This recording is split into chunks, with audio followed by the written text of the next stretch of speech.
Oh, it is. We live? All right. Well, good evening, everyone. Welcome to tonight's city council meeting. If you would, please silent your phones if you already have it. When it comes to agenda items, if you are the presenter or you are the public that have comment to make on it, presenters can come to the podium at the time the agenda item is read. Public having comments, wait for me to request that. But in both cases, please go to the podium and state your name and your residence. With that, City of Anamosa City Council agenda regular session, Monday, April 24th, 2023, 6 p.m. Anamosa Library and Learning Center. 1.0 roll call. Crump, Here. Smith, Here. Zumba, Here. Stout, Here. 4 members present in chambers, 2 members in absence. 2.0 Pledge of Allegiance. I pledge allegiance to the flag of the United States of America and to the republic for which it stands, one nation,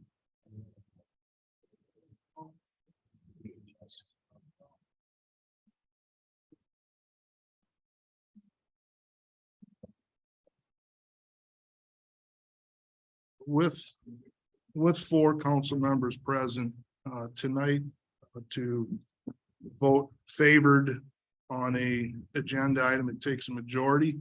That will require 3 votes. 3.0 motion to approve the minutes for the following meetings. 3.1 April 10, 2023 regular session.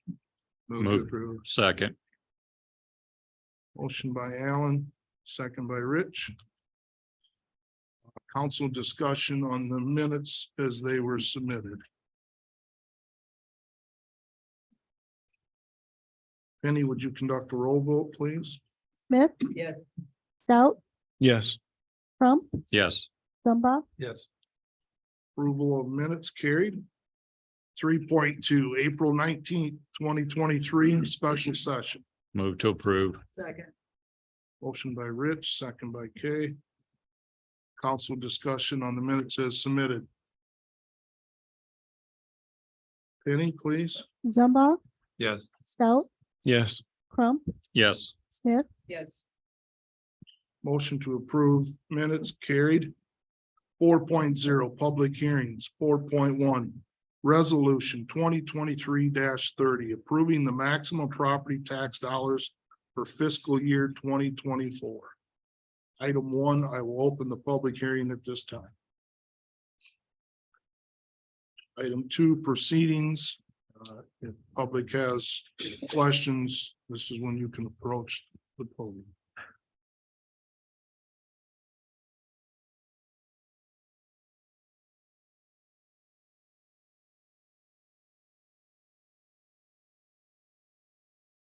Hearing no questions or comments. Item 3, motion to close. I'll entertain. Motion to close. Second. Motion by Rich, second by Alan. Further council discussion? Penny, please. we will start with Smith, Yes. Zumba, Yes. Stout, Yes. Crump, Yes. Motion to approve closing of public hearing carried. 5.0 old business. 5.1 project status update. Anamosa Police Department renovation project. Dave's complete construction. Looks like there was documents only, no one present.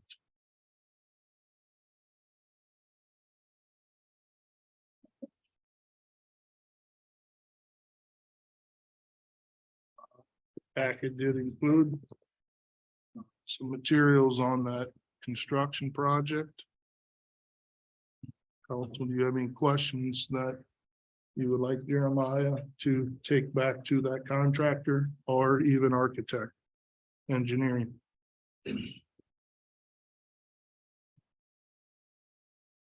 I don't have anything additional. The documents in there, a few pictures.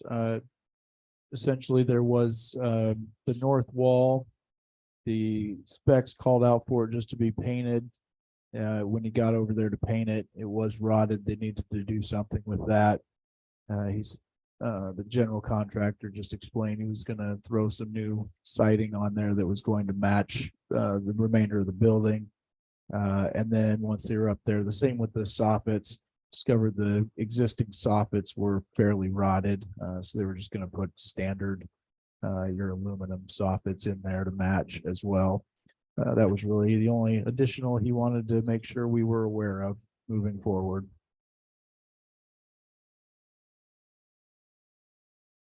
I see from that memo, I would assume the rot was addressed as to mitigate it. Yeah, so it didn't continue. He said that it didn't look like it had spread or that the moisture had spread to cause additional problems. It was just something that they did not feel comfortable just painting over. Thank you.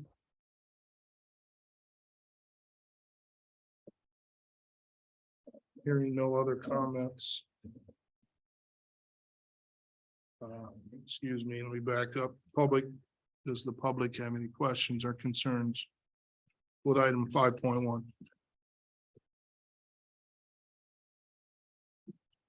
Five point two, project status update, Snyder and Associates, Lindsay Beeman.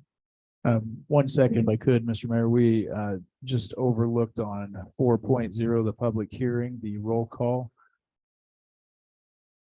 for approval. We never, my apologies. Can we have a Doing the motion? resolution. Yeah, on the resolution. Yep. Can we have a separate motion for that? To close was Rich and Alan. Mhm. I guess I assumed the public hearing as far as the resolution was coming under new business, but so at this point now, we need a motion to approve the maximum property tax dollars for fiscal year 24.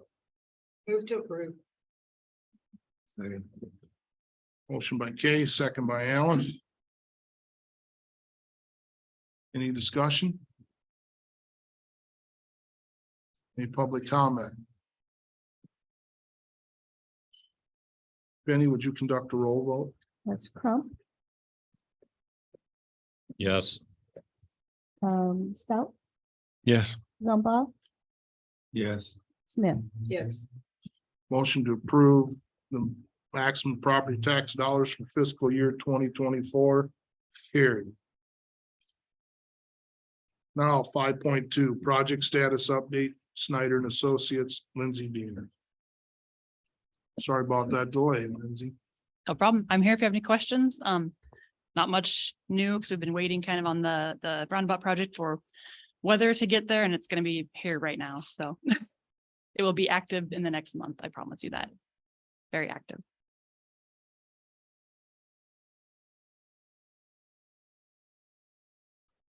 All projects on time. As far as that would, yeah. I mean, the other projects were the equalization basin. We're not going to go after CDBG money. We finally gotten to the bottom of that. And so that'll be a July 1st meeting, application. We have a meeting set up with ECI COG representatives in a couple weeks. She was too busy to talk about it right now, but we've got until July 1st anyway. So I don't think that's going to be an issue at all to apply for that funding. And then the phase 2 of the lift station, that all projects on hold until city budgets were figured out as far as I'm aware. So, yeah. Good. Council, any questions, comments? Does the public have any questions or comments? Thank you, Lindsay. 5.3, review and approval, CDBG asbestos survey agreement from Hawkeye Environmental in the amount of $2,300. Move to approve. Motion by Jeff, second by Alan. Council discussion.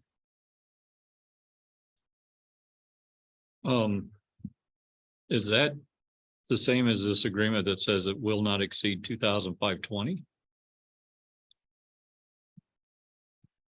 Where do you see that at? Asbestos survey agreement. It's item number 2 at the very top. Yes, so this is I did talk to Derek this week about it. He said essentially this is just the contract. That must have been, or the same as what was approved last year, both of these next 2 items. So we have the asbestos removal and the mortar analysis agreement. He said we're both the same as last year's for the last project. Okay.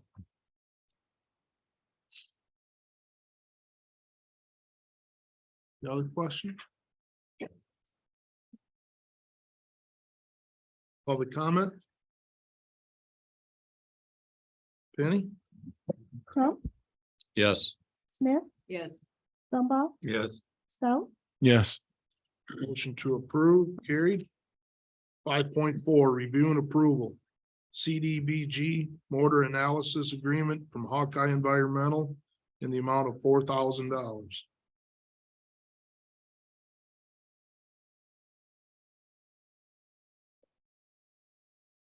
Move to approve.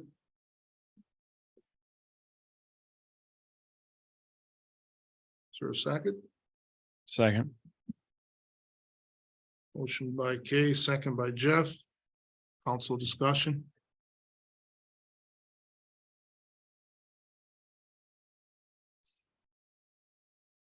Public comment. Penny? Zumba, Yes.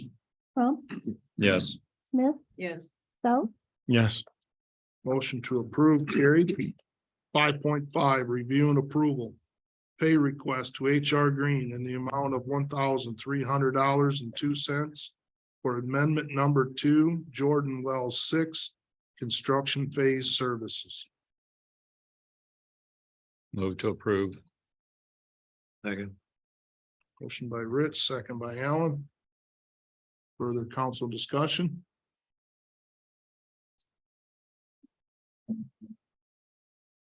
Public comment? Penny? Smith, Yes. Stout, Yes. Crump, Yes. Zumba, Yes. Motion to approve, carried. 5.6, review and approval. Pay request to HR Green in the amount of $1,500 for the water treatment plant disinfection systems. Move to approve. Second. Motion by Rich, second by Allen. Council discussion.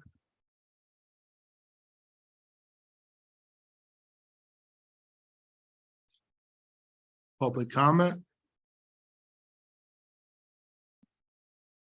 Penny? Stout, Yes. Crump, Yes. Smith, Yes. Zumba, Yes. Motion to approve, carried. 5.7, review and approval. Pay request to Boomerang Construction in the amount of $48,258.86 for partial payment number 8, Old Dubuque Road Extension. Move to approve. Second. Motion by Kay, second by Rich. Council discussion.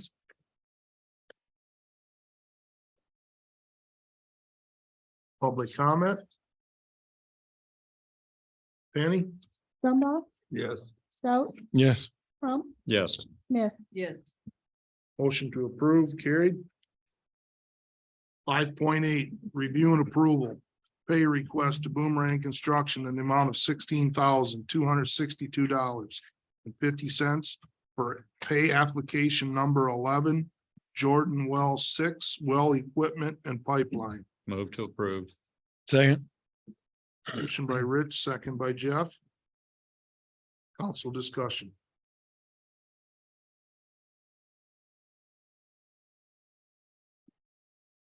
Public comment. Penny, please. Smith, Yes. Zumba, Yes. Stout, Yes. Crump, Yes. Motion to approve, carried. 5.9, review and approval. pay request to Origin Design in the amount of $770.50 for bridge inspections. Move to approve. I have a motion by Rich. Is there a second? Second. Second by Alan. Council discussion? Just for clarification, this is the one where it's inspection of all bridges in town, not just the ones we're working on specifically. Yes, correct. Thanks. Good question. Any public comment? Tom Durgan, downtown property owner. Just a quick question. Does any of that inspection involve the Dillon Bridge? I don't think so. Okay, I didn't know if they were keeping that separate or, I believe that's separate. Yeah. all right, thanks.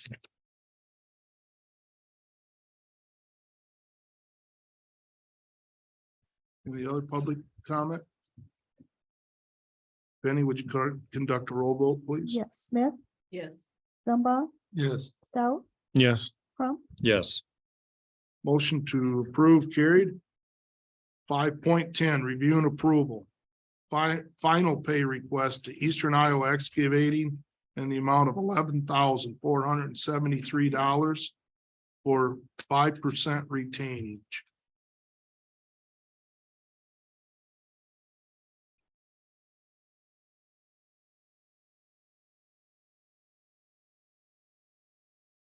Explain what that is.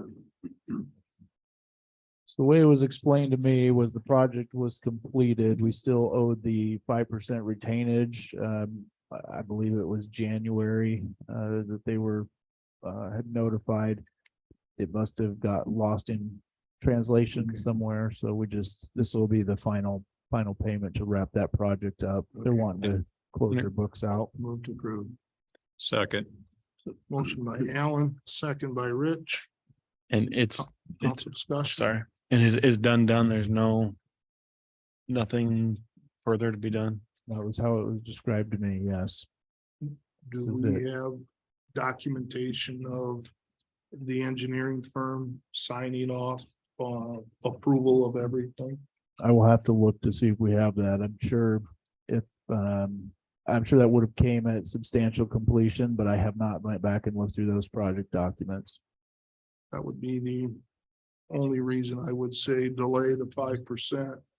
I know the engineering company has been here in council, and I'm sure we would have heard of issues, but nothing's finalized until the paperwork is done. Well, they did their walk around a long time ago, and if there was any issues, I'm sure they would have been cleared up by this point in time. Steve Agnes, utility superintendent. This would be for the Sycamore Street Right. project. So, yes, so the final walkthrough had been done and completed. The list had been all done. So, yes, that project's all taken care of.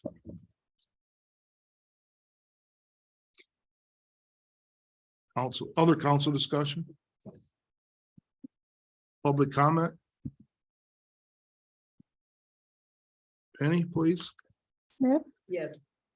Stout, Yes. Zumba, Yes. Crump, Yes. Motion to approve carried. 5.11, review and approval. Payment to Douglas Sports Equipment in the amount of $6,002 for pickleball court project. Move to approve. Second. Motion by Kay, second by Rich. Discussion?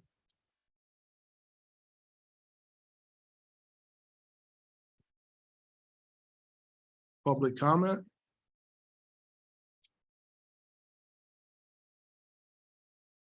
Penny? Zumba, Yes. Stout, Yes. Crump, Yes. Smith, Yes. Motion to approve carried. 5.12, review and approval. Change order for a credit in the amount of $177.28. And payment to First Call in the amount of $11,298.15 for insurance repair work from water damages. Shelley Carr. Move to approve.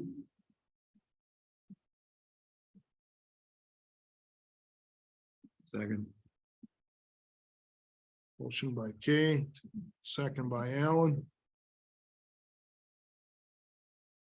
So what exactly is this for?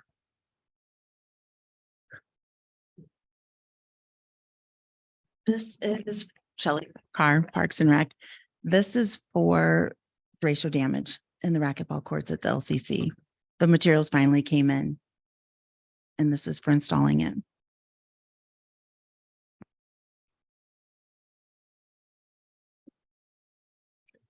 How much more work do you have for ratio damage?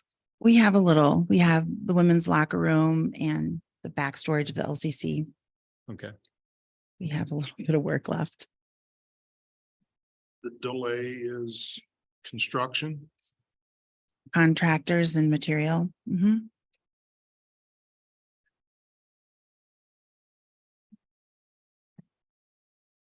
Now, is this first call, is this the place that the insurance company lined No. up, or is this somebody else? This is somebody else. Okay. This is somebody else.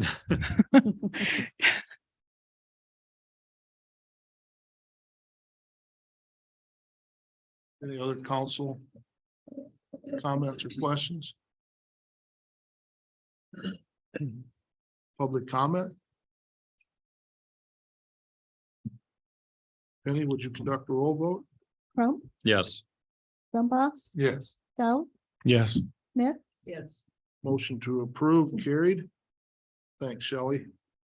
5.13 discussion and possible action, fire station renovation project, related documents and professional service agreement, amendment 3, Isaac Hodgins, Shive Hattery.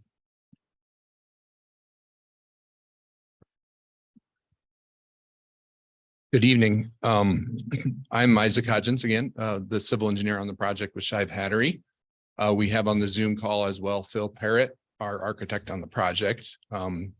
So if there's any questions that get really building design or construction specific related, we may want to let Phil be able to speak to those if those come up. Last time we met was 4 weeks ago. In the meantime, I have brought I believe what has been requested documentation by the city council, have been able to gather that information and send them to Jeremiah, who I believe distributed them to the city council, and gave some time for city council to take a look at those. I've also been in contact with Matt Sattler with Boomerang Construction on more than one occasion since the last meeting. And I talked to him actually by email this morning, and he has indicated that they are ready for the final walkthrough. So Phil and the rest of our project team are looking at their schedules to see when that would work to do the final walkthrough.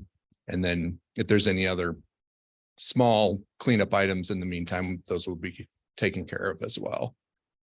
So I think the goal was to try to get that done by the end of April, and we're I think right about on track for that. Other than that, if you have any specific questions about the information provided, feel free to let me know. I believe the request at the moment is for approval of amendment number 3, and that is the construction services necessary to get us to the completion of the construction. And then also there is from amendment number 2, there's one outstanding invoice which has been submitted or resubmitted.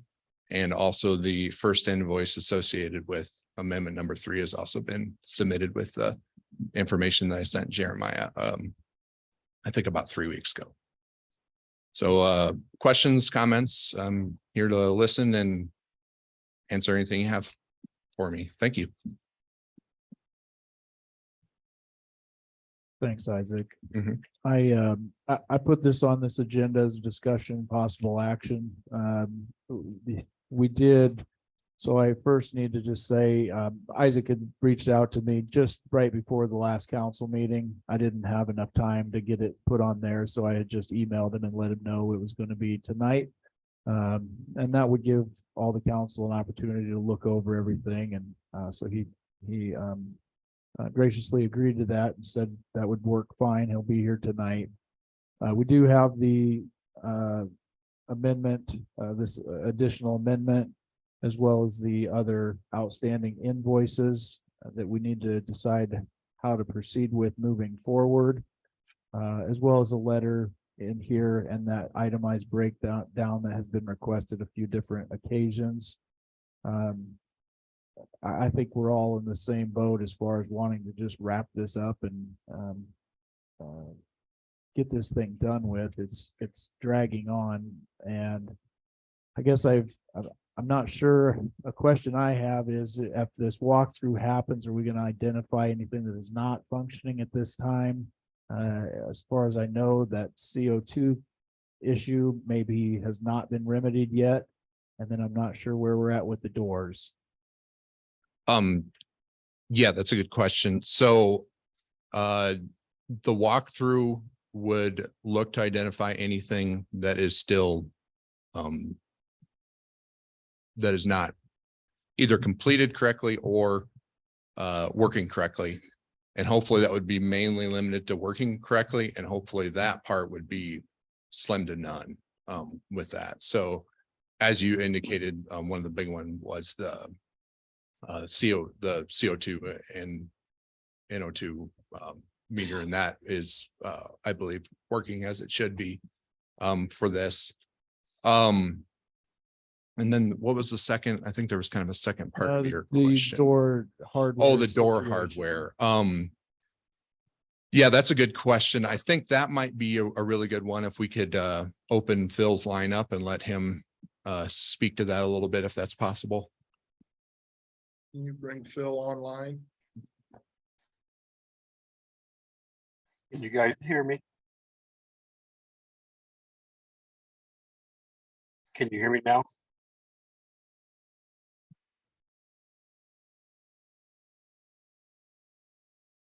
Can you hear me now? Can you hear me?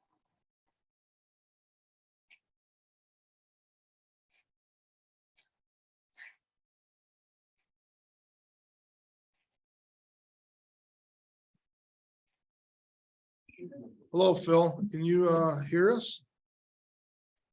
I can hear you guys. Can you hear me?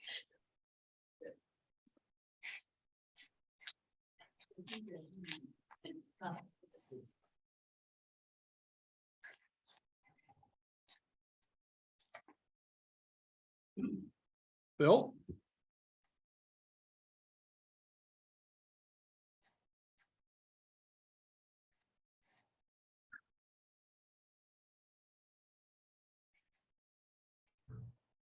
Can you hear me now? There we go. Can you? Good evening, Phil.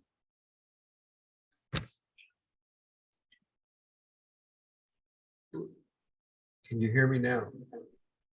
There. I believe we can, yes.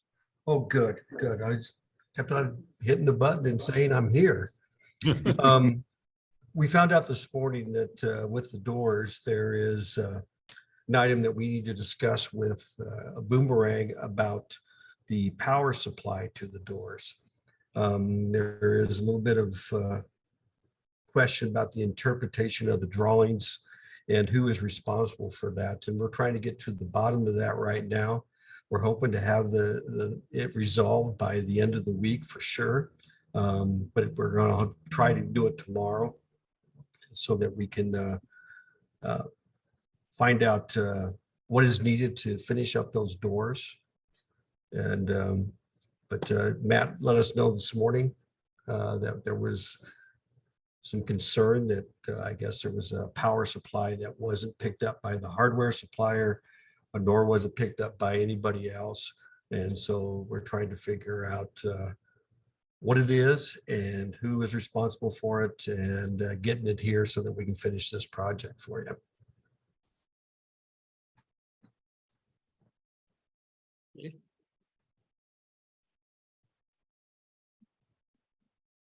And Isaac was correct that the CO and exhaust system is up and operational. It's been inspected, and we received that information yesterday. or this weekend, actually. Was checking emails and found it this weekend, so. We should be done with that. I can't think of any other issue that is left to be done.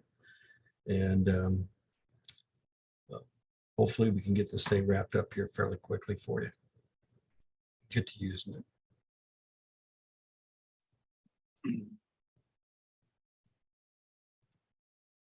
Well, council, do you have questions or comments for either Isaac or Phil? Well, I do have a question for you. I see at the end of the letter that you sent that you guys are going to pay 50% of the cost of the GFCI circuit breakers. That you're taking partial responsibility for the oversight of not providing those on the bid documents. Shouldn't you take 100% responsibility for that? Phil, do you know how that broke down? How we arrived at that recommendation? Right, we're paying for the premium costs that had to be, you had to pay for the original items to be put in the first place, and then we are paying for the that is above and beyond to do the GFCIs in there. That would be an additional cost to you to take out the old circuit breakers and put in the new ones. But you still, as a betterment to the project or an improvement to the project, you would have had to pay the additional cost for the GFCIs if we had got them correctly shown on the drawings. So we're paying for any additional work that would have happened. And that's how we're kind of looking at it. Now we're open to discussion on some of these items, but we felt that that was a fair approach to take. You know, they already had the old circuit breakers installed. We're paying for them to take out the old circuit breakers, put in the new ones, and but then you're paying for the upgraded new ones.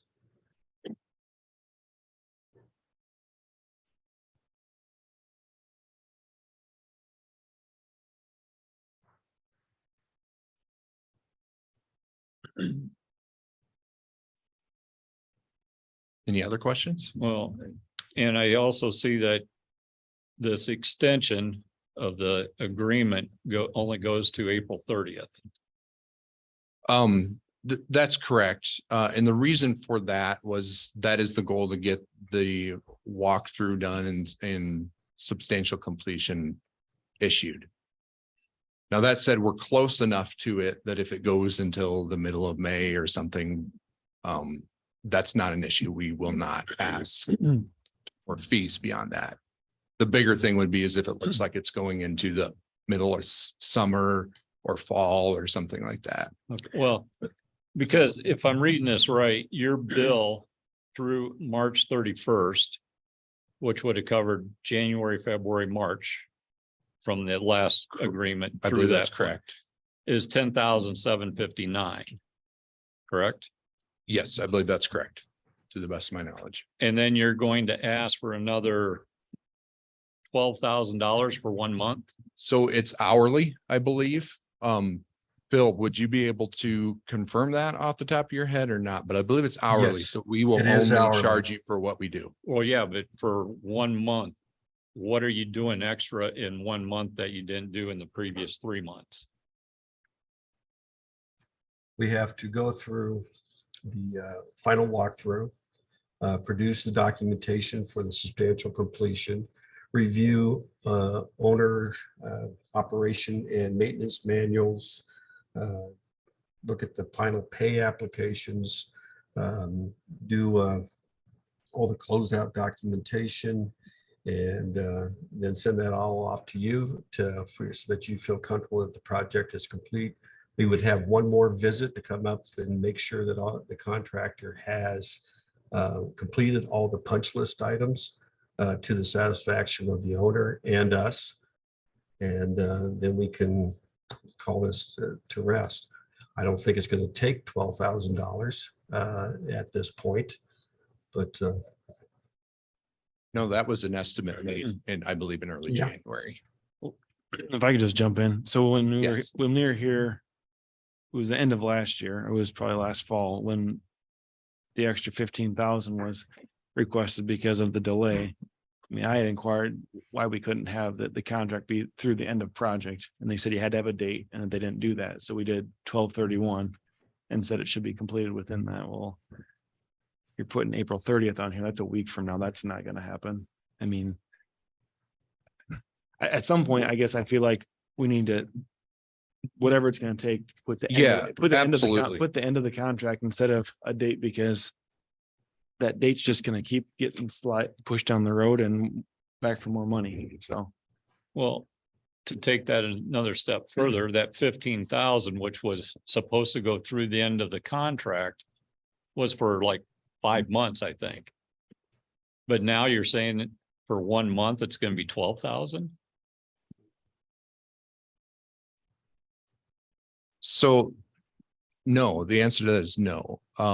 The estimate of hourly fees to complete construction that were estimated, I believe, in early January by our project manager, Ron Hines. The estimate of, what was it, 22,000 was made then, which was set somewhat high for Right, but estimate. at that purposes. time, we did the 15,000, that was supposed to be through the completion of the project. And that was estimated at 15,000 for a project of that expanded 4 to 5 months, maybe 5 months. So have you raised prices in that time, or have you yeah, decided that you're doing more work in these last 4 months of the project? So to answer the question about raising prices, we do go through an evaluation on every January 1st. So the answer to that is on an hourly fee basis. Yes, we have raised prices as of January 1st, 2023. As to the work we have done, if that's more currently in the last, essentially since the first of the year to now, I would say it just based on the amount billed, the answer to that's yes. Specifically what for, maybe we can have Phil talk to that a little bit more than I can. But I can also tell you that to finish it, it's not going to be $12,000. It's going to be substantially less than that. So even the contract is extended that far. And if you need us at this point, since we know a little bit better, to revise amendment number 3 to Jeff's point of indicating end of contract, and to your point, the amount of labor, we can certainly do that. But when this was put together in the beginning of January, those were both very much unknowns. So it was estimated high. Phil, do you have any thoughts as to the amount of labor that's been put in the last 3 months, being an increase versus in the fall and winter of 2022? I know we made one site visit up there, and we've been continuing to address some of the issues that are the communication with Boomerang to finish up the CO. And that's involved electrical engineers, mechanical engineers, and of course myself as the architect. And then the project manager being aware of this, of the situation. We did a site visit, and we did a punch. Well, we thought we were going to be able to do a substantial completion, and found that they weren't ready at that point for a substantial completion review. We did do a site visit and started to mark up things that needed to be corrected in order for us to come back up and to do the substantial completion review. And we have continued to monitor that with Boomerang going forward here. I think we have 2 more site visits by myself coming out of the West Des Moines office. And I think the number of hours, unfortunately, it's about a 8-hour effort every time that I come up to see you guys. it's well worth it for me, but up to see the project and then, so that's pretty good. Some of that 32 hours that I'm seeing there for the architectural part of it. And then to do the closeouts and those items. I'm kind of looking at that, and I think we can probably cut it down by 3/4 and probably do it about 60 hours. I guess, I guess, excuse me, I guess my biggest frustration is, I mean, going into this, everyone wanted a fire station addition and there were material delays. But in looking at this and starting at just under 100,000, this is creeping up on almost 150,000, which is almost 50% over the original engineering cost. I mean, there's been delays and, there's some things left for Boomerang to do. But because of delays, they did not have additional fees. It's frustrating. It's taking longer, but if we were to go over 50% of what their bid was, I mean, think where we'd be at. You get the same end product. That's what's frustrating. If you build a house, it takes longer, you're penalized by the time, but the contractor fee is just based on a percentage of the cost, not to penalize for delays out of their control. So. Well, and another question I have is through this whole process, I know there've been this change and that change and so forth.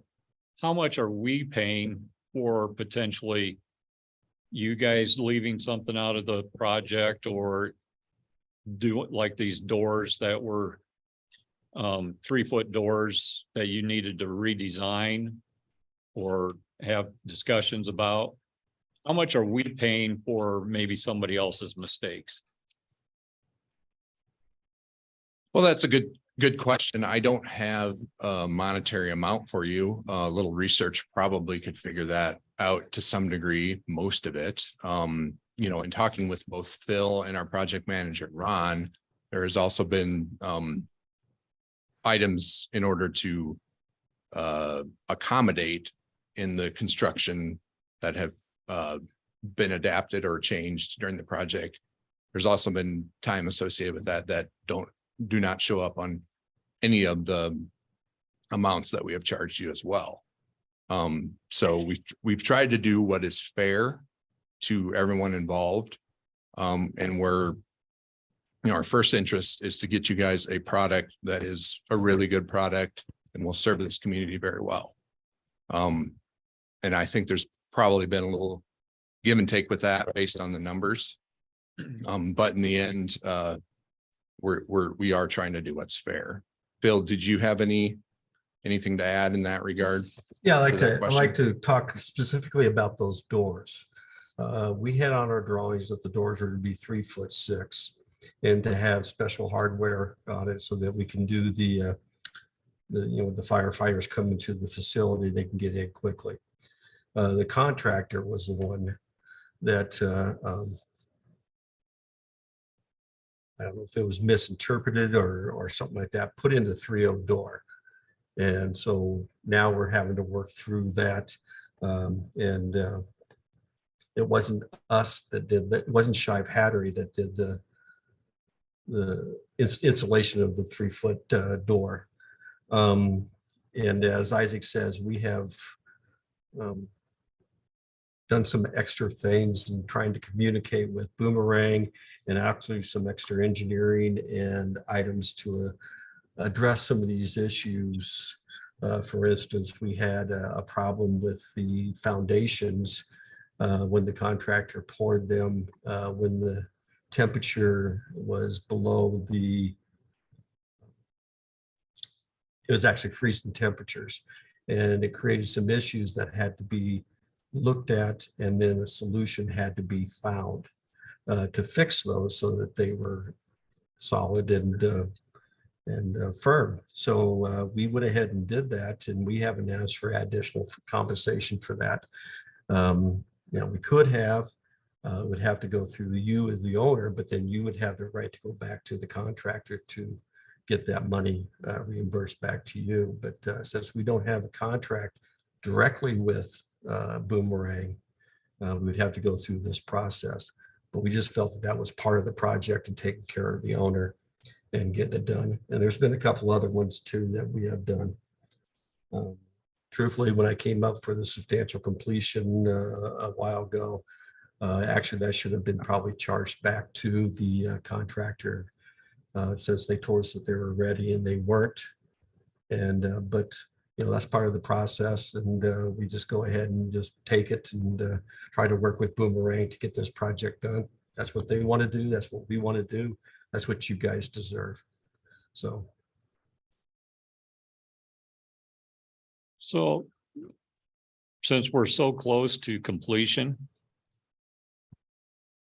do we need to sign this or approve this agreement, or just keep going on the hourly and finish it up?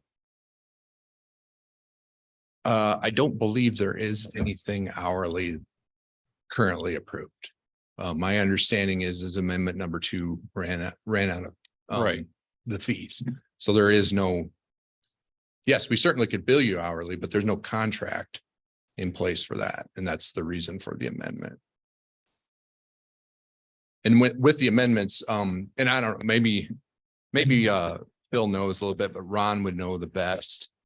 I think with AIA contracts, you have to have a dollar amount in them. They can't just say hourly. So you have to put some kind of estimate in there, even if it's billed hourly. And that's what we're doing, is billing hourly. that is correct.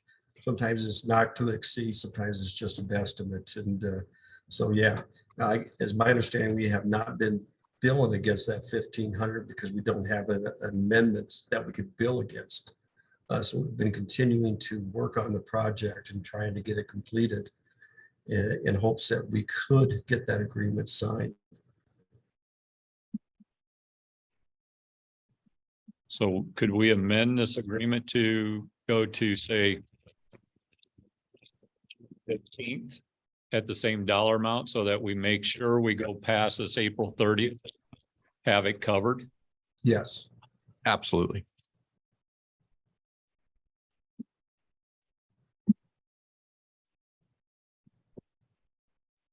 Could you please clarify for me? Amendment number 2 had a sunset date of December 31st. Correct. 2022. That's been paid.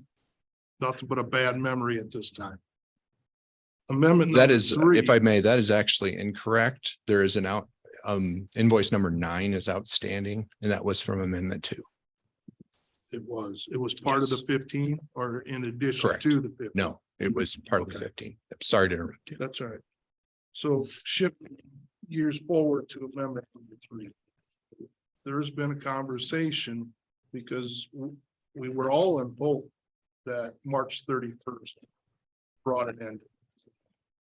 There was a dollar amount that was set for to what that would cover January 1. Okay. Was 11,000 something. That is part of amendment 3. And mentioned earlier, 12,000. No, it wouldn't be that much. Obviously, it's included. The total amendment number 3. Correct. And it's the total amendment number 3 is it 22,000, 23,000? 22,500? Is that correct? Okay. 22,500. So, and we have invoiced with this paperwork essentially to show what was done. We have invoiced approximately 11,000 of that. So and that would be, I think, to the end of March. So whatever we have spent in April and whatever we'll spend the little bit in May would be the only thing we would bill you for, which should be much less than 12,000. Well, I would hope so, because, you know, if it came to close on March 31st, we had about 11,000 something out of pocket. The added expense, $2,500. So you have that listed 2 times. Okay. please don't tell me your added expense is mailing of paperwork, something minuscule as that. So I think that's carryover from the original contract. To the best of my knowledge. As far as I know, so that would be just whatever, whatever mileage and paperwork and such that we have done. As best as I can tell today. Since we've already had plenty of, and then some Yeah. added expenses, perhaps those two items could fall off. Yeah, and unless Phil's like flying a jet here or something, I don't think you're gonna see a bill for that much, so. Yeah, you will not see a $2,500 expense bill. So that's No. $5,000 that can come off of the 148,900 if everything. Yeah, I believe that's correct. I would have to check with Ron on expenses billed to date, but yes, generally, that's correct. I could forget to put my mileage down too, so that it wouldn't get charged. Yeah. This happened before, but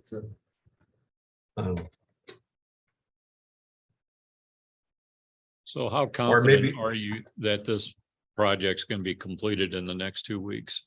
3 In- weeks? In the next 2 weeks, I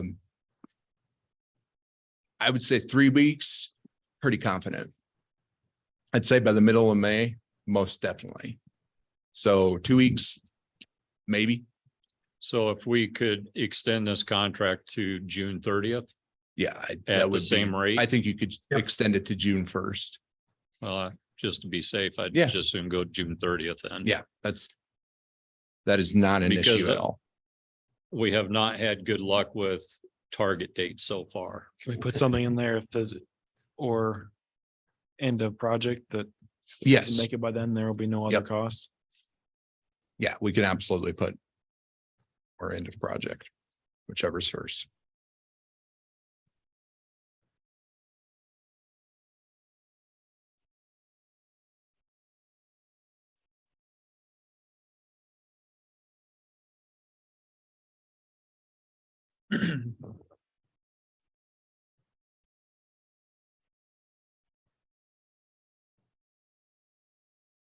Well, then I'm gonna make a motion to approve with the amendments to it of June 30th or end of project, Whichever's first. whichever is first. Okay. And removal of the 5,000 in additional expenses? Well, that first 2,500, we might have already been billed for some of Oh, that. okay. I- At that's least the a, second one. we can remove the second 2,500. Yeah, if I may, it may be best just to state removal of any additional expenses noted on there, because I can't tell you looking at this at a glance if that's 2,500, 5,000 or what. Yeah, And that is no problem. so with removal any added expenses that is possible. Agreed. Motion by Rich, second by Alan. Council, do you have any further questions or comments? Does the public have any comments? Dan Frank, Fire Chief. So I'm in the same boat with the frustration with the city council on this project dragging its taking a sweet time. So let's say we don't get to that point come middle of May, 1st of June. What course of action can we take? What course of action does Shive recommend to take to get pressure on Boomerang to get this project done? Well, Dan, you just put a little bit of a sour taste in my mouth because I was hopeful that this was going to be completed. Do you know of some outstanding reasons why it wouldn't be? Other than the past trend we've had? So we've got the past trend. Shive saying that Boomerang said that CO system works. As of last night, I couldn't get it to power on. So I can't tell you for sure if it's 100% that it is working or isn't working. But we've gone in cycles where we're coming back to the podium and over again and revisiting this.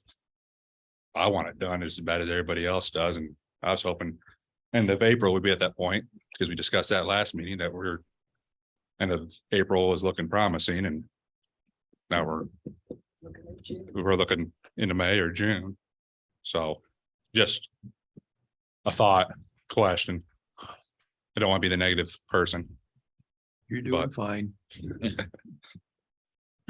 I'm all on board with it being done by June. We can guarantee it, but if we don't, Well, Shive Hattery will do whatever we need to do to get it moving as fast as we can, Chief. I'm actually prepared to come up this Friday. I don't know if they'll be ready for me this Friday, as in Boomerang, to do the final punch list. But I am prepared to do so. But if not, we'll be there the first of next week. What, Dan, what do you think is the bogey in this? Why is it not functioning, operating properly? I can't tell you. So You honestly have no idea, or just don't want? what the system? Yes. I'm trying to think here. I put in. Boomerang has it wired up, came in to have it tested by the manufacturer. They did the testing and the calibration of the CO sensors, but the fans wouldn't turn on. Apparently there's a fuse broken. And I haven't kept up with the day-to-day what's been going on with electricians, but apparently electricians have been back and forth inside there. The representative from the manufacturer, the CO NO2 components came back and stuff was said it was with a problem with electrician. I know we got inspection paperwork yesterday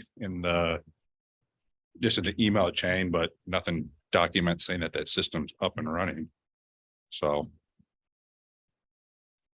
as much as I'd like to be, yay, we got great things, I can't really sit there and say we're there with certainty, unfortunately.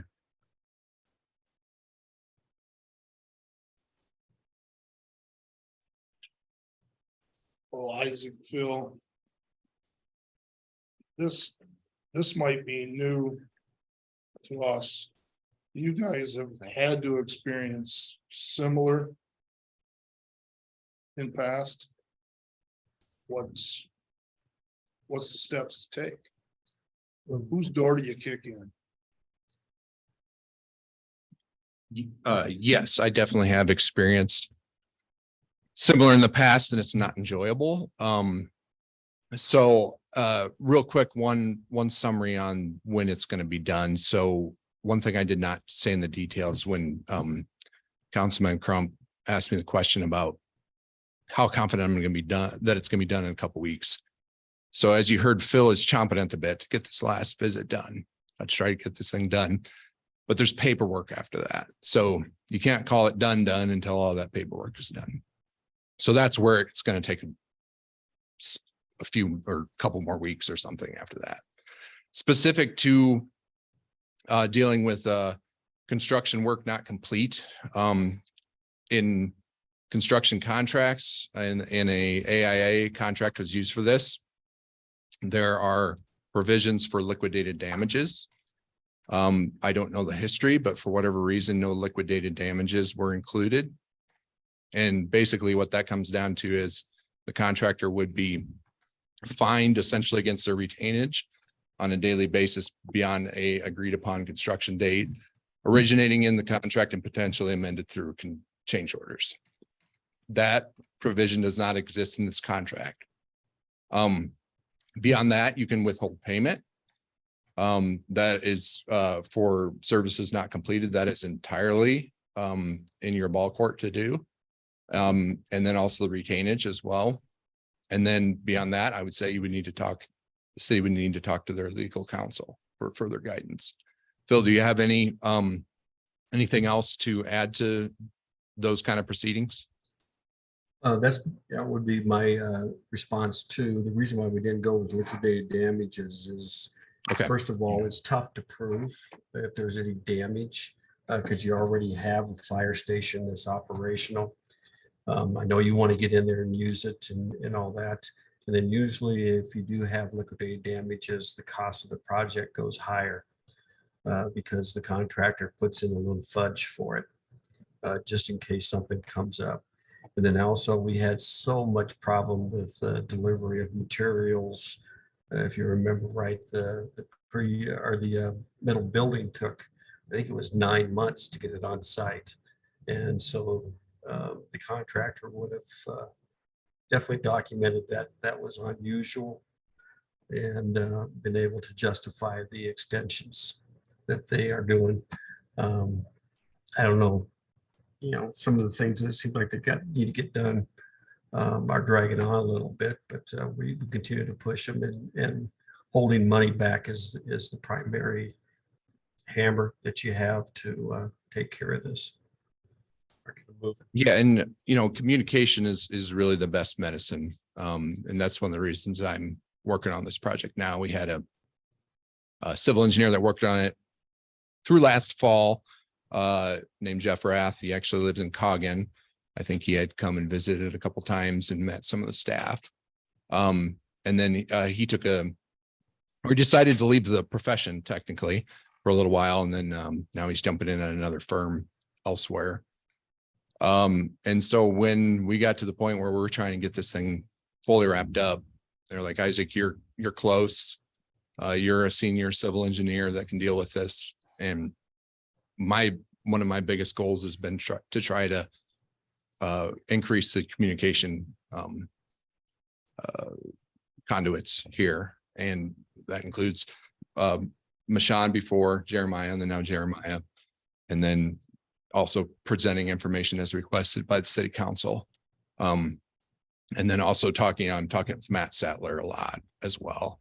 And Phil and Ron are great project team members as well, but locale does help a ton. And so that's what I've been trying to do to help this out. So hopefully the communication has increased. And hopefully that will get us to the finish line.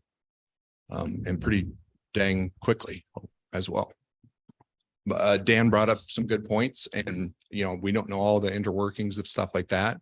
So we definitely want that stuff taken care of as well. So that's good knowledge, but I think we're getting really, really close. Thank you. Okay, we have the motion by Rick, second by. I'll ask for any other discussion.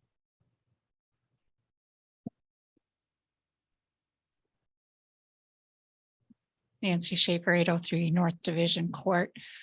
It is frustrating because they had their pancake breakfast coming up. I'm sure they were hoping to show off the facility. I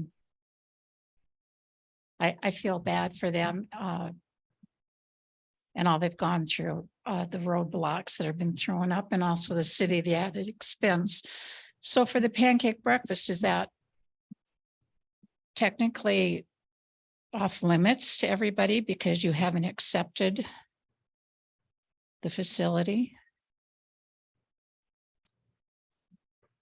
Well, I certainly don't want to speak for the fire department, but I thought one of them had communicated to me they had no intentions of having the breakfast at the fire station. Oh, it's not at the fire station. It's what? Oh, it is? Oh, okay. Darn, because they have a better turnout at the fire station.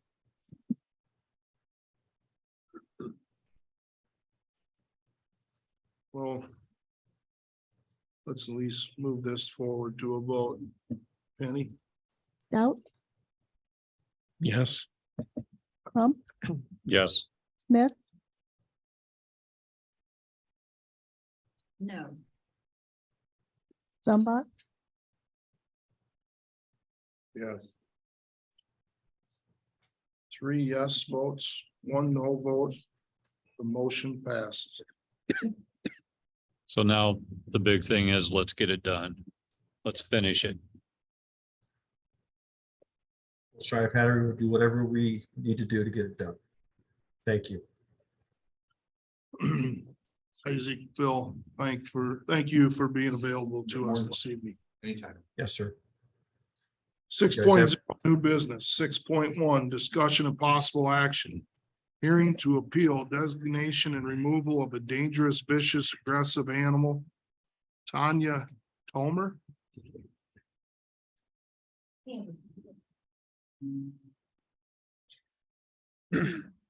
Thank you. Before you start, I just wanted to make sure the council understands the decision tonight. Some of you may not have participated in anything like this before. For those who have, I don't want to drag this out any longer than I need to. One thing that was done a little differently, so we did have ordinance changes over the last year or so, which kind of changed the procedural aspect of this. And part of that is the request for a hearing was to be in writing. Tanya did follow the requirements in coming into the city clerk's office to file this. There is no signature at the bottom because I did forget that it needed to be done, but I completed the writing on her behalf.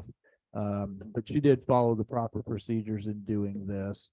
And the next sheet, I just designed it. I created it because it's easier for the council to, I guess, see the facts at hand and understand that your vote is either to affirm the decision that the officer has already made or reverse the action of the peace officer that declared the animal dangerous, vicious, aggressive, etc. So that's the two sheets that you have probably have never seen before. And then the final couple pages is the officer's narrative of that incident, and then the current ordinance, chapter 56, that covers all of that. Tanya did stop by City Hall earlier. We discussed just briefly kind of tonight what was going on. Unfortunately, I did have to tell her we'd have to talk about this tonight. We did have another incident involving her dogs again this weekend, but I'll let her talk more about that. So just to keep everybody in the loop. Go ahead.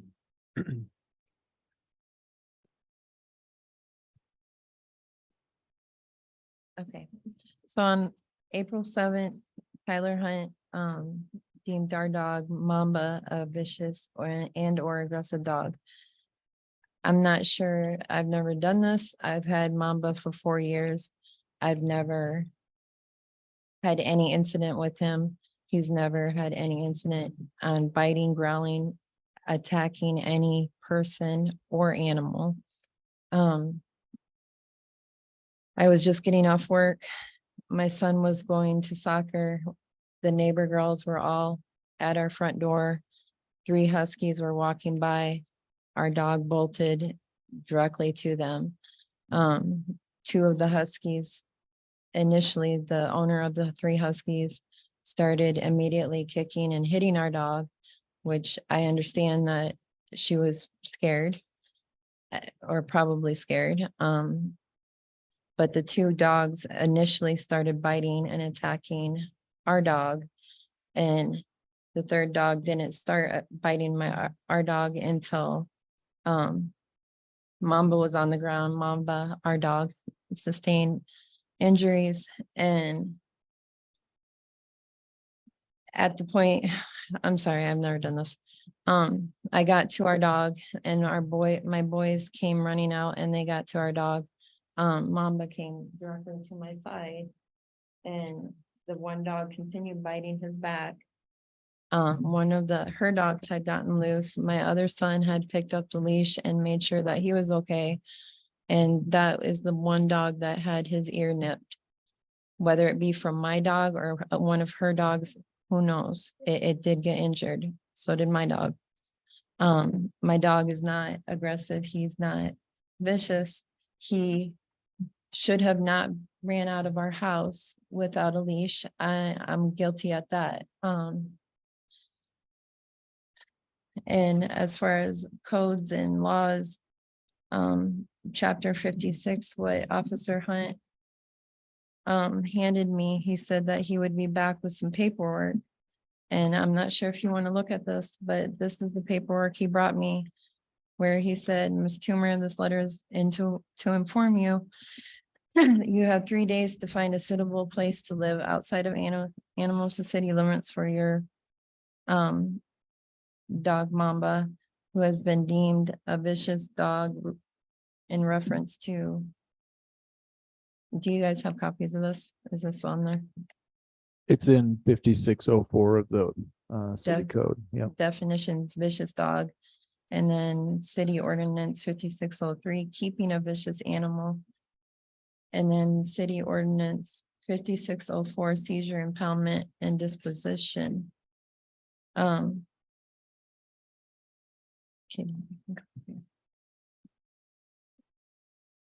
So it says, it took,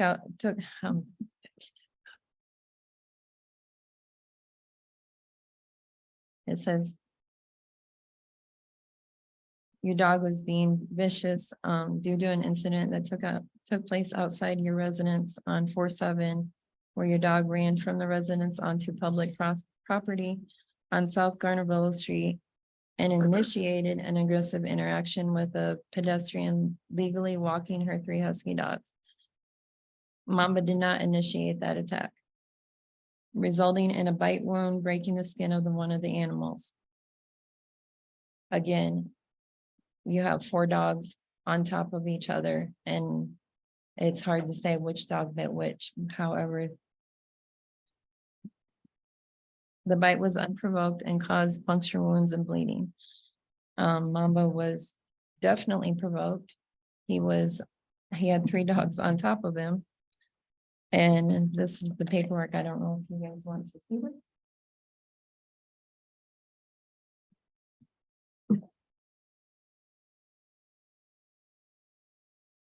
And along with that, he gave me this paperwork defining Mamba as a dangerous dog.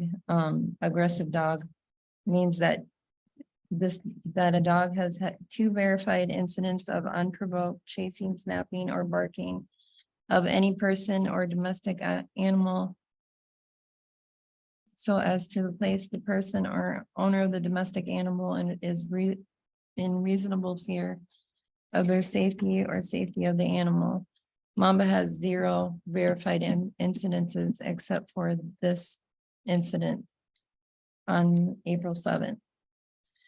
It also states that dangerous animals means badgers, wolverines, weasels, skunk, mink, raccoons, bats, and scorpions. Mamba is none of the above. Vicious animal means any animal except for dangerous animal has attacked, bitten, or clawed a person while running at large, which he is guilty of.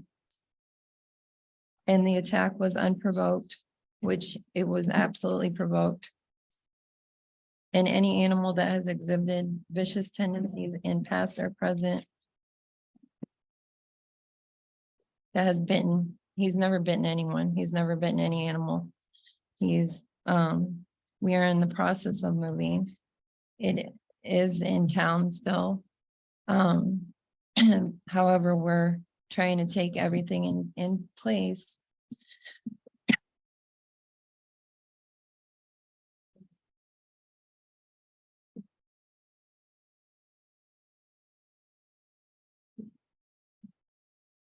To ensure that our animals are contained and safe. My family, which includes our animals.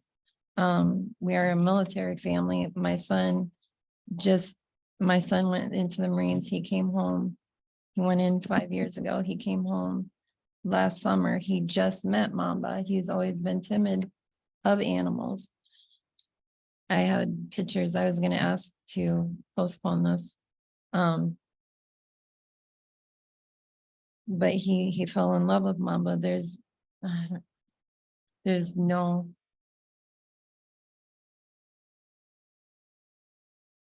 reason that he should be put down or removed. After meeting, I waited at so after the incident happened, I waited until Tyler Hunt arrived because I knew that he was coming. The husband came up after all was said and done. The husband came up to our property and said, I want to know why your dog attacked my wife and my animals. I said, it did not, sir. And I was trying to explain to him what happened. And he said, I called the police, and he turned around and walked back to his home. And so I waited. And when Tyler Hunt came up to talk to me, I was already guilty. He didn't care what I had to say. He asked to look at Mamba. I brought Mamba out, and he asked me to take the dog away from him. So I backed up and I stepped away from him. Mamba was scared. I'm like, wait, you don't even go here. She doesn't even go here. Look at his mouth. It didn't matter because I was guilty for not having my animal on a leash stated by I'll probably bring Tyler it Hunt. tomorrow with payment and The ticket that he wrote me said on April 7th, approximately 15:34, Tyler Hunt was employed. Apparently, she's bringing a veggie tray. Dispatched to South Garnavilla Street in reference to a loose dog attacking a pedestrian's dog. Everybody. I wrote, Apparently, there's a lot of food. I arrived and spoke with the poor Brittany. Brittany advised that she was walking her 3 huskies and a dog came running out of the residence of 606 South Garnavilla Street, which is absolutely true. Without being taken to the street, being tied up, that's true. The dog bit one of her huskies, causing a minor bleeding wound on its ear. I spoke to the owner of the black dog, Tanya Toomer, and she admitted her dog had been running loose and provided a similar account as provided by Burton. Absolutely not true. You've done it twice now. I told him that I don't even know whose car you went this to. was not a true statement. And he informed me that if I did not sign it, that I was going to. My husband did that at Casey's.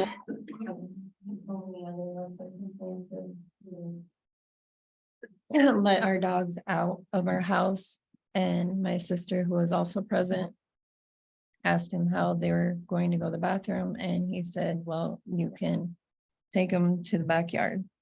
So we did, and that's what we've been doing. We've been trying to move. I worked doubles this weekend, and my son was trying to help and load stuff up. And another lady was walking in front of the house, and both dogs came out. Mamba smelled the one dog, the dog, I'll let him talk because he was like. So Mamba, I looked both ways before I even went out of the house because I knew Mamba would jump on the door if he did see a dog. There was nobody walking their dog up that street or down the street. So I just had 2 items that I was going to put in the car. And as soon as I put those items and closed the door, I turned around. I heard Mamba bark and I saw this older lady walking on the sidewalk, and Mamba ran out. He was the first one to go out.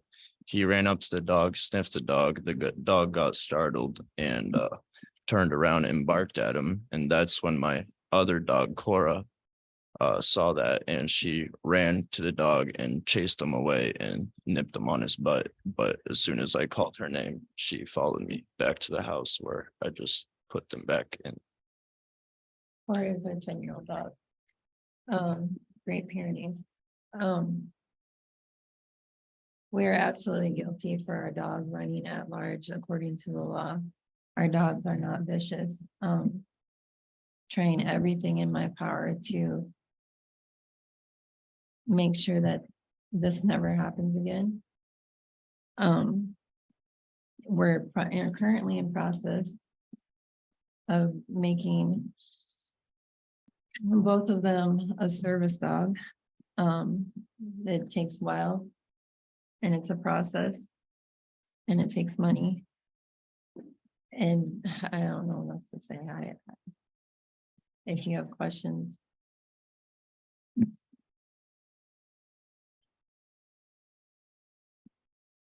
Anything more to say?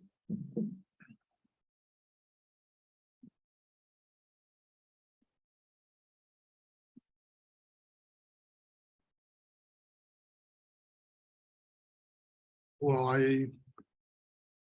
I can understand how a pet becomes very much part of the family. There are elected officials in front of you that are pet owners. So Tanya, you did a very good job articulating the event.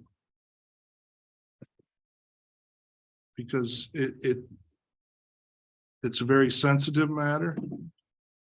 As well as, you know, pets are part of your family.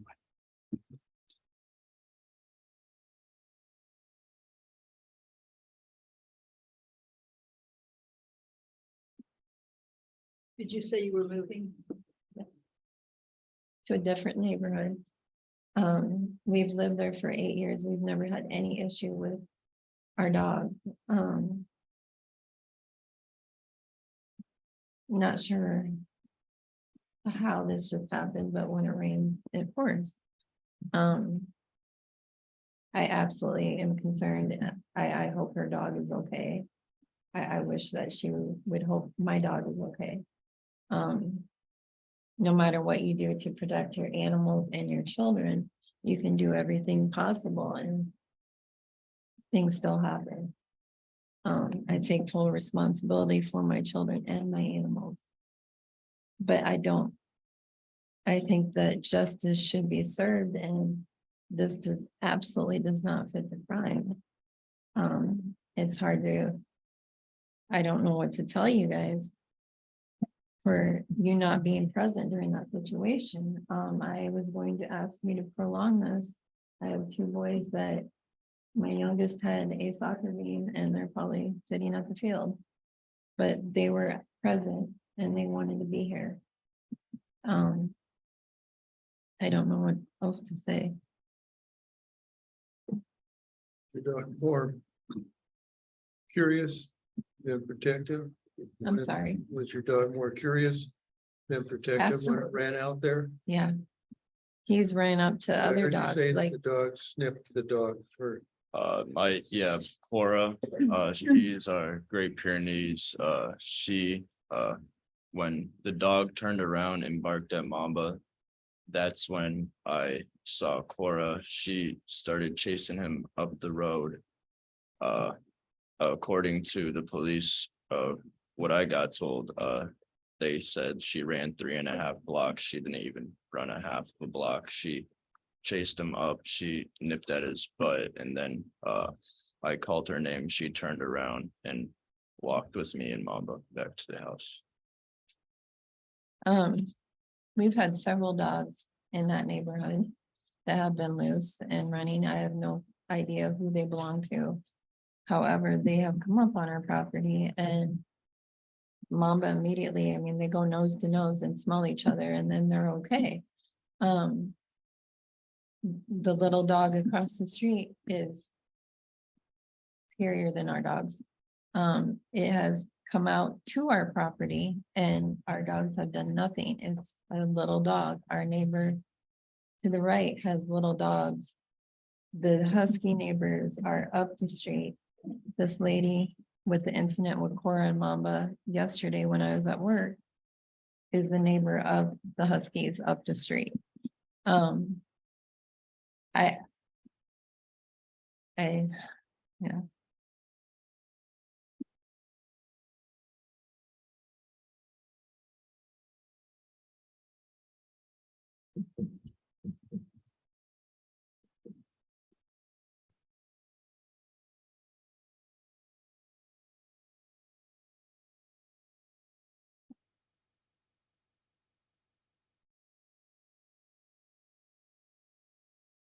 I was gonna say also, the vet, Mamba and Cora's vet was writing a statement. I have not gotten that for tonight. Again, that's another reason why I wanted to delay, but I can submit that when I get it.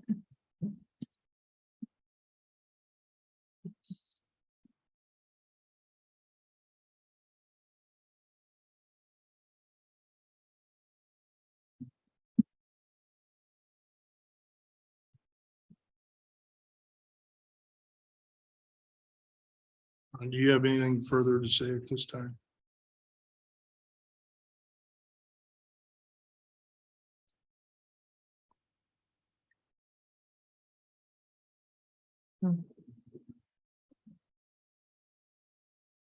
Sorry, I'm trying really hard to keep my emotions out of it. And I don't know what to tell you guys. Other than that's what happened. Council? So where you're moving, do you have a fenced in backyard? No, we do not, but we are working on that. It's going to be, You currently have a fenced in backyard. no,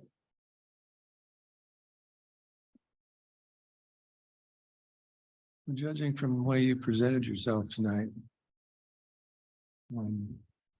Sometimes that tells a lot too. Your dogs strike me to be similar to your pattern of yeah, showing yourself too. It could be that your dog was in the wrong place at the wrong time and the wrong things happen. And I'm not saying anything against the police report because he was doing his job. It's a he said, she said from both sides.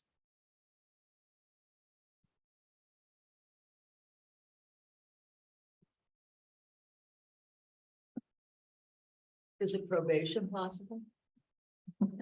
There's no such thing written into the ordinance, so to speak. We are gonna have to handle the second issue, but that is involving a different animal as well. It's a yes or a no. Yeah, so it's, and again, as I alluded to in my council memo, the officer follows a procedure that dictates whether it's declared a vicious, dangerous, aggressive animal. He did so. It's really just up to the council to decide whether you affirm that or reverse that. And as, I mean, she was very accurately stated, and we discussed this in my office this last week. And I think Councilman Zumba hit it on the head, maybe. The dog cannot run at large. You cannot predict what an animal is going to do when it meets another animal or person. That's separate from this. I mean, we'll have a running at large charge as well that's completely separate from this, but it needs to be prevented to prevent things like this from even potentially happening. I agree.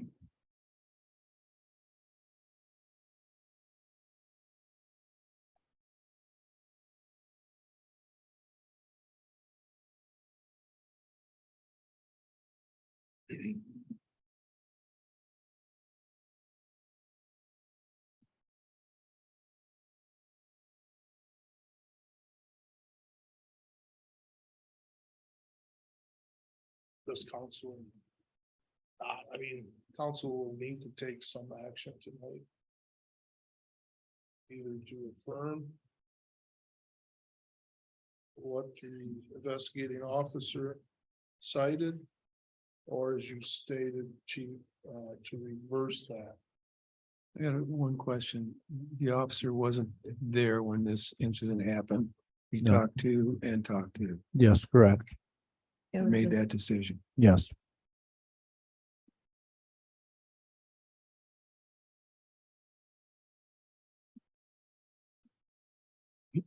Chief, when you say there's an at large, it's a second, a sideline to this same incident or is a different incident? A sideline to this same incident. So just in this particular situation and some others, the aggressive aspect of things coincided with the fact that the dog was running at large or not in control or on the property of the owner at the time of that incident. So they are two separate things. And that portion of it, the citation that she had provided here to take a look at, that goes through Jones County through a different avenue. So is there a difference between a dog at large and a dog that you open the door to do whatever and they escape, and is that still considered at large? yes, once it leaves the property. Yep. If it stays on property, it's fine. But once it leaves property, it's at large. The second incident, our both dogs stayed on our property.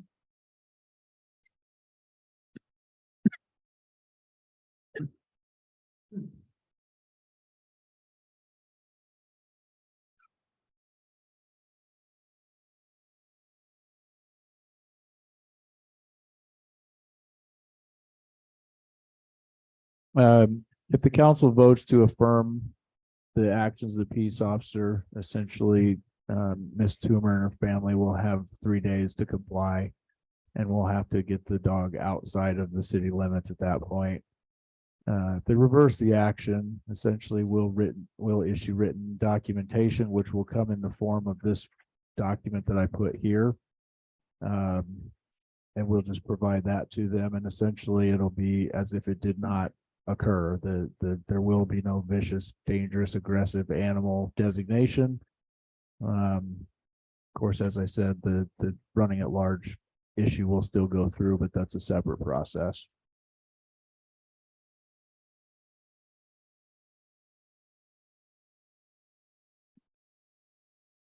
It's really not the dog that would be on probation.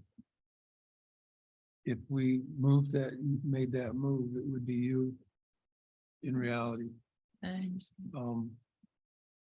And I mean probation. If it would happen again, even if it wasn't the dog's fault, I could see no reason to move in an affirmative way for you. It's just, I just question it a little bit, simply because of the way you folks handled yourselves here tonight. You're not aggressive, and I kind of feel the dogs follow. I've owned a lot of dogs and they seem to follow the pattern of the family. But the dog shouldn't have been biting anybody either, it just boils down to that. I'm just kind of throwing my feelings out so everybody kind of knows where my thoughts. Well, and in reading this and listening and so forth, it's really hard to know without having been there of, yes, I can see a dog running up at you while you've got your 3 dogs that, okay, you don't know if it's a friendly, if it's going to attack. You as a dog owner with 3 dogs don't know. No. So exactly what happened in that instance, it's really hard to know which dog maybe made the first move. We're dealing with it, he said. And like I that's said, the tough one. Yeah, like I said, I'm sure that the officer did everything that he was supposed to by the book. He listened to each side. Yep. So you can't fault him there either. It's just, Well, in my experience, it's really hard to know what happened. Mhm. Because both of my little dogs were attacked at a time or two, and I can't say that it was the other person's fault and my fault. My dog wasn't loose in any of those cases. They were on a leash, but still, they're dogs. They're not. What kind of dog is it? He's a pit bull mixed with American bulldog.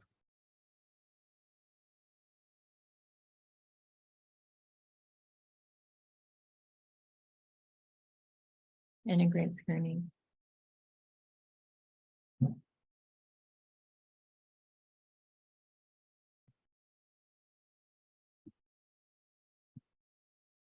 And you sound like you're good dog owners, that you've kept up on all their shots and Yep. regular checkups and all that with them. So they've got the rabies and Yeah, Okay. everything.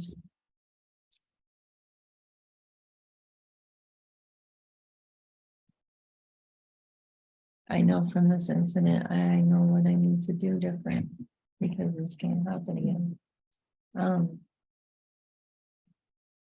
everyone should be free to walk their animals. Um,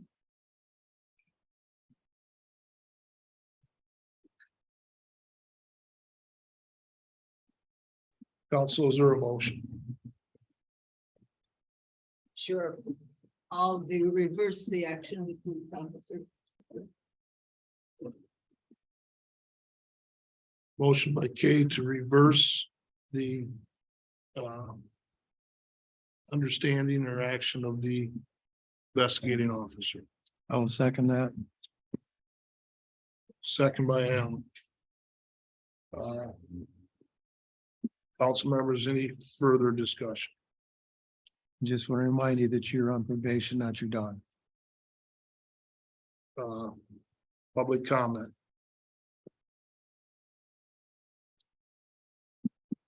Penny, will you conduct a roll call, please? No.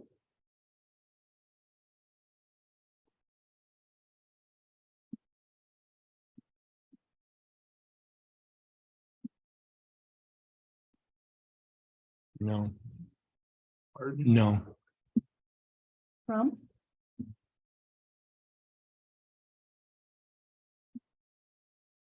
This is really tough. But I'm gonna say yes. Smith? Yes. Zumba? Yes. Motion passes 3 in favor, 1 opposed. Tanya. Council has made a decision this evening for you to, in a sense, retain Mamba. I strongly encourage you to take all measures possible to keep all of your pets under control. And that they stay within the confines of your property. Okay.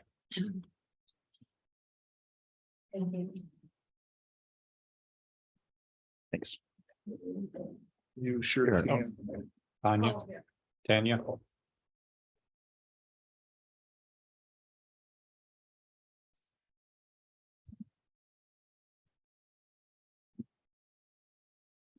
Six point two, review and approval. Request to affix Lions Club signs to existing posts within the public right of way as permitted to other civic organizations. Move to approve. Second. Motion by Alan, second by Jeff. Council discussion? I'm assuming we have room for additional signs on. Hoping so as well. Yeah, yes, we're being told yes. Okay.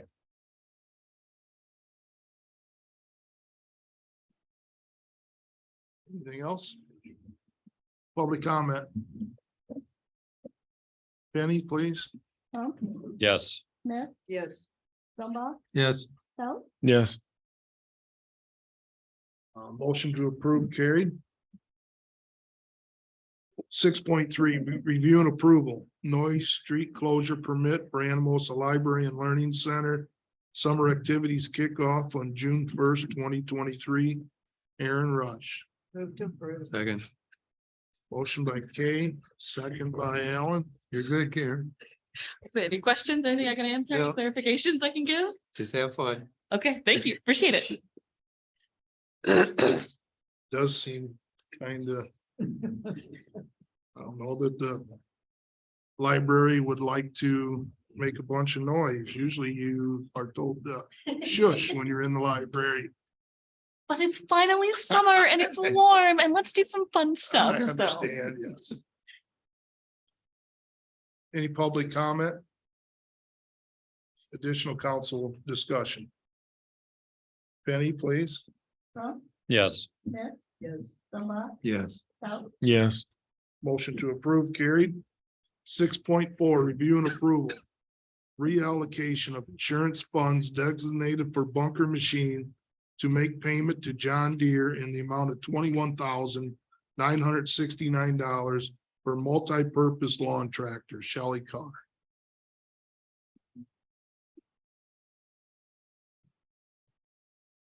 Shelley Carr, Parks and Rec. We'd like to have approval to purchase a field machine mower to replace one that we were going to purchase that fell through recently. Move to approve. Second. Is there any other questions? Motion by Kay, second by Jeff. Council discussion. Now, you've already got this tractor, correct? Mhm.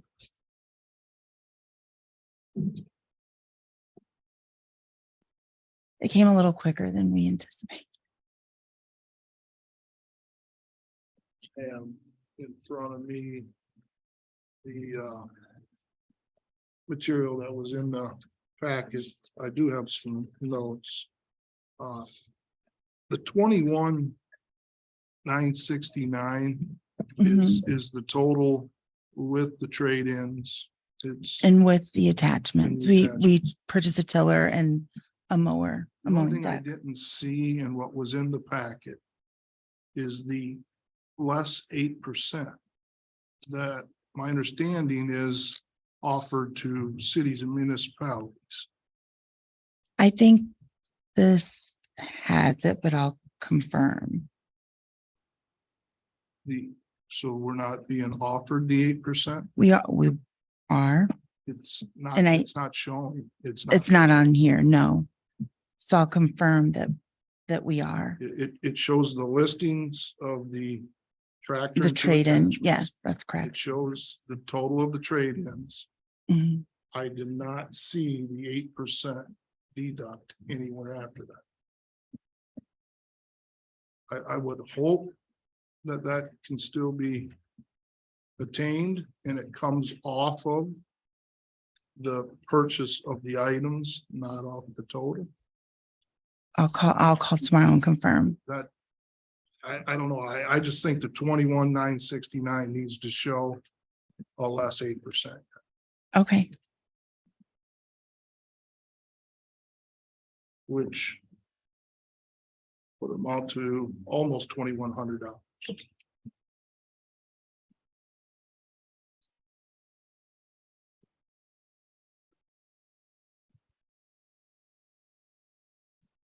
Council discussion?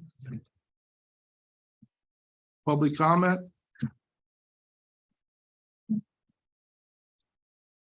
Benny, please. Trump, Yes. Brumbaugh, Yes. Stout, Yes. Smith, Yes. Motion to approve carried. 6.5, resolution 2023-31. Approving the hiring and setting salaries of seasonal part-time and permanent part-time employees for the Parks and Recreation Department. Move to approve. Second. Alan, that was you. Yes, sir. Thank you. Motion by Alan, second by Rich. Council discussion?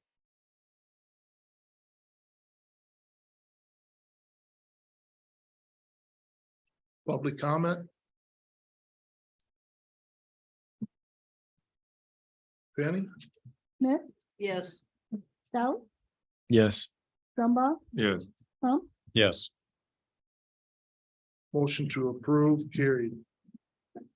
Thanks, you. Shelley. It looks you. like you are assembled a pretty good team for this summer season. it's a start. It's our first wave. We'll be back again. Thank you. 6.6, review and approval, liquor license, Hot Shots. Move to approve. Second. Motion by Rich, second by Alan. Council discussion. Public comment. Penny? Smith, Yes. Stout, Yes. Brumbaugh, Yes. Trump, Yes. Motion to approve carried. 6.7, review and approval, current bills. Move to approve. Second. Motion by Rich, second by Alan. Does council have any discussion, comments on the bills that were submitted this evening? I've got one. under John Deere Financial, which I assume is the Tyson's. There's two trailers on here. One's $2,099 and one's a trailer and a roller, 2-inch ball, 2860. So we bought two trailers from Tyson's.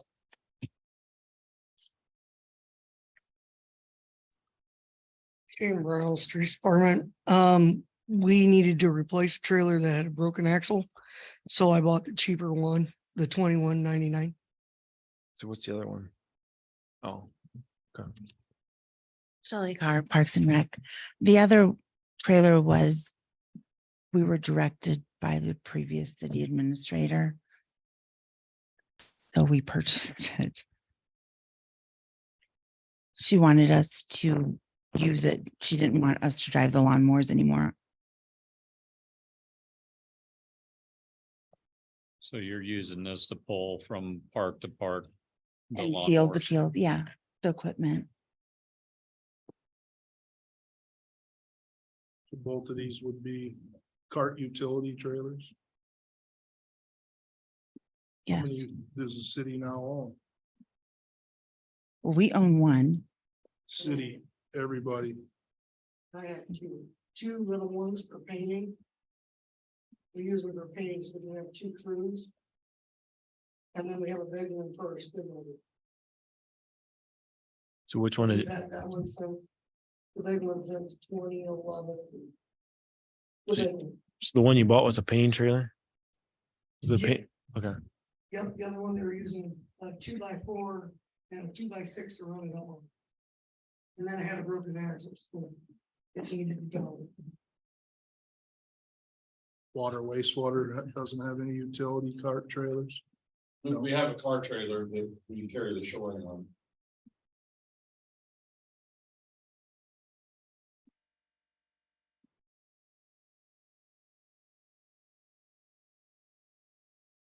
Any questions?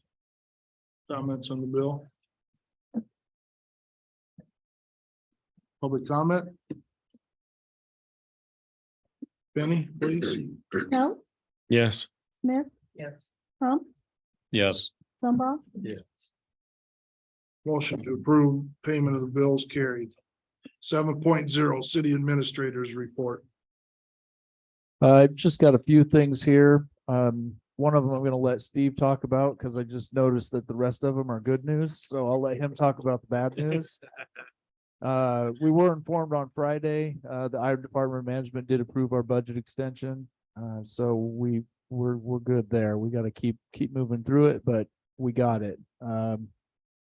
Completed the annual ARPA report. It was due or is due on the 30th. We got that done today.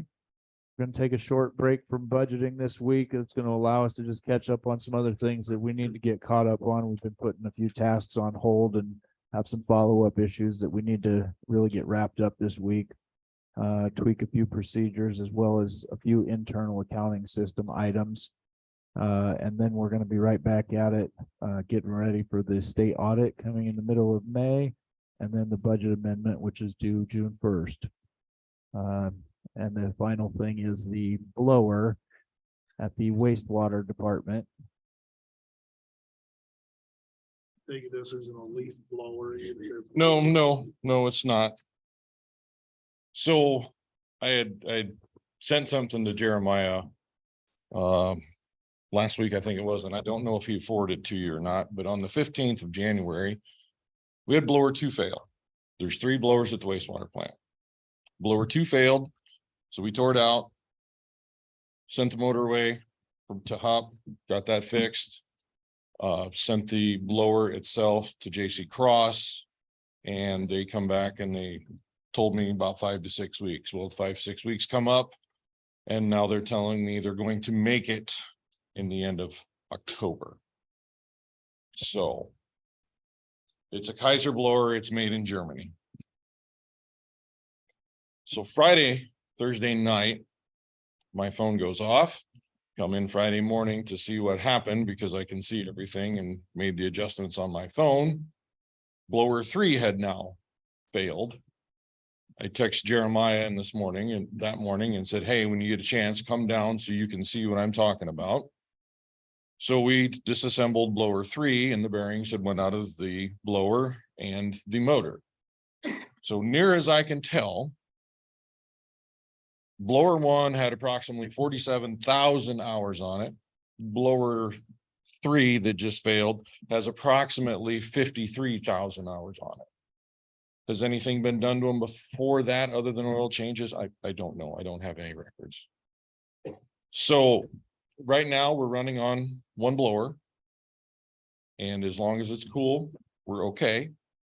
As it gets warmer, hopefully, but they are supposed to come up with a plan B for me as soon as they figure out if this one is repairable or not. So we are kind of in a pinch. And I just wanted council to be aware of this, that, you know, if this blower we rebuilt 8 months ago, 9 months ago, this was the first one that went down, the one that is running right now. So this, we will have all 3 rebuilt once we finally get parts, but it's until then. So we're just kind of crossing our fingers. What happens if the last one goes out? Then we panic. So what the blowers does when the plant is operating the way it's supposed to, it provides extra oxygen to the bugs to keep them active and doing their job. And if it goes down, then the oxygen levels will drop and we'll lose our population of bugs. And the only way to restart the plant is we have to go like to Cedar Rapids or someplace like that and bring wastewater in from them to restart the process all over again, just like when the facility first started up in 2012. So.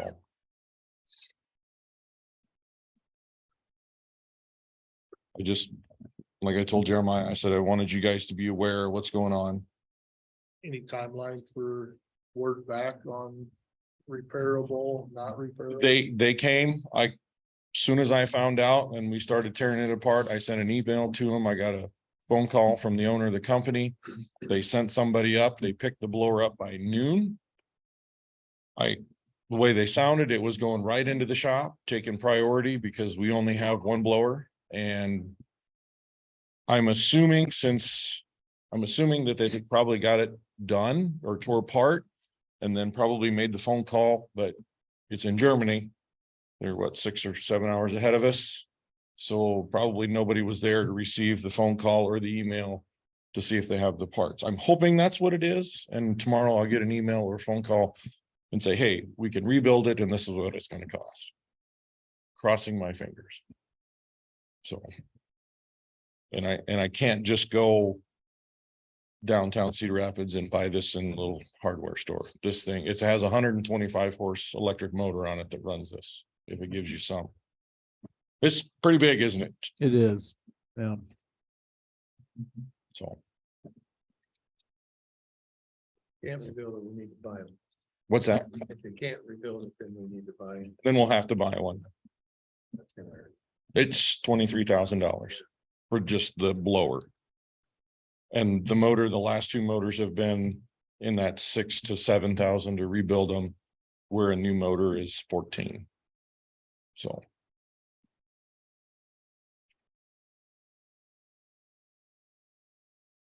Everybody cried. Well, I can see why you let off with the good news. I said, I see why he let off with the good news. I was gonna update it is what it everybody. is, and we'll get through it. Yes, yes, but I just wanted you guys to definitely be aware of this, because it is, I think we all appreciate it is a very big issue. Thanks. Thanks. Jeremiah. Thank you. Steve. Council, do you have any questions for Jeremiah? Comments? Well, keep up the good work. 8.0 Mayor Council reports. 8.1 Mayor's report. They do not have anything at this time. 8.2 Council reports.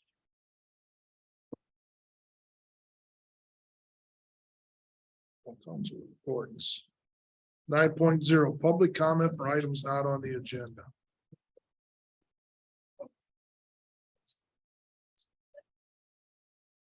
Steve Agnich, Utilities Superintendent. I have just a couple other real quick things I want to bring up. So what Robert is passing out, when you guys had your special meeting last week, one of the council members asked about this shipping container that they thought sits at the street shop. We purchased this shipping container in March of 22. Beth did not require me to bring it to council. Beth approved this. It is sitting at the west side of the water plant. And I just wanted to show you, we have used it to store all of our water main parts and materials in. We put some racks in it. It's 40 foot long. It's extra tall. It's 9'6" tall versus 8 foot tall. So we could fit racks in it and store those parts. Yes, we did have Hawkeye come in and run electricity out to it.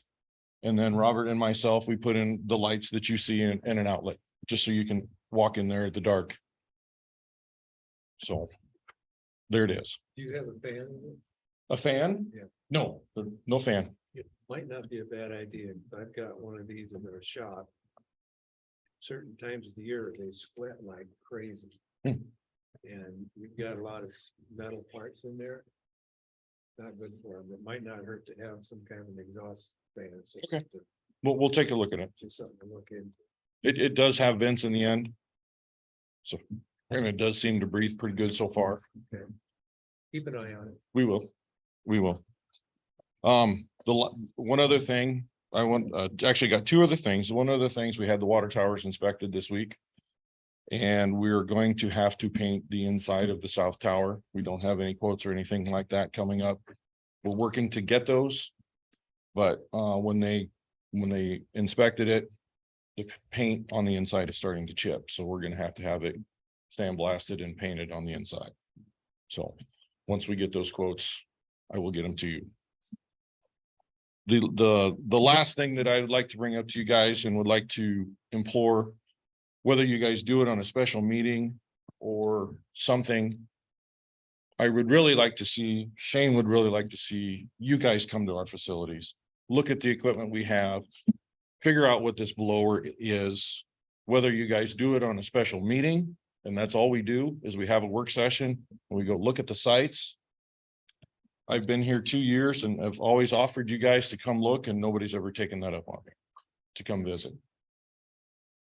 So, you know, can you do something? Please come look at our facilities. Please come look at our equipment. So then it'll help you make better decisions when we come ask for stuff. So, thank you very much.